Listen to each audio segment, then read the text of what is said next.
Let's say you plan to move this summer.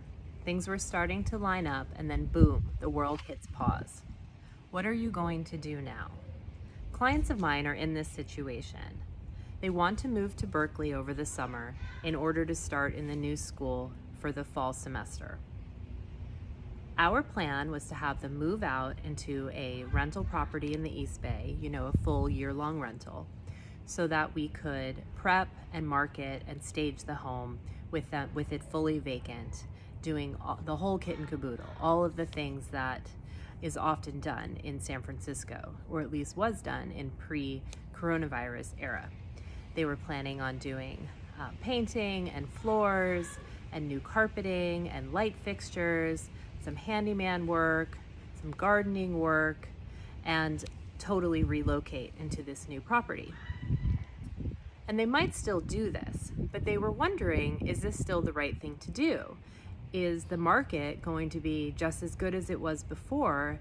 And can they have that confidence of spending, tens of thousands of dollars and fully relocating their family without knowing what the house here is going to sell for? It's starting to feel a little bit scary for them to do that. In talking it over with them, we thought, maybe there's an alternative here. They told me that they had wanted to go to Tahoe this summer for a few weeks anyway, and they were really hoping they would still be able to do this after shelter in place is lifted. Now, in order to show a home in San Francisco under shelter in place, the residents must not occupy the property. They must not occupy the home.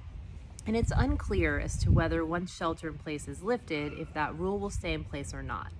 But let's, for the sake of argument, assume that it does stay in place, and that the only way that you can see a house in real life is if the owners are not occupying it. And, let's be real. As great as your virtual marketing can be, and your 3D tour, and all of the other stuff that agents are going nuts trying to figure out now, who buys a house without walking through it? And if they do, are they really your buyers? So yes, people are making offers subject to seeing it, but they're still subject to seeing it in person. Seems to me, and maybe I'm off, but it seems to me that it would be a very rare bird who would buy a home, especially at our price point, without actually walking through it. And they would probably be looking for one killer deal in order to take on that type of risk and uncertainty. And for my clients, they really need to know what this house is going to sell for so that they know what they can buy in the East Bay. They want to buy a home, and they do need a certain number to make it all work. And if things were to be dramatically different now on their market value in San Francisco, maybe they wouldn't do this after all. It's just starting to feel like a lot for them to take on. So we started thinking, and we thought, okay, well, what if they go to Tahoe for a couple of weeks over the summer? And that's when they're not occupying the home. For some of you, that's going to be an in-laws place. Some of you have a second home. There's a lot of things that we could kind of work through and think about. And meanwhile, they could start staging it themselves. They can start decluttering. They can start putting stuff in different places. There's a lot that I can do to help over FaceTime.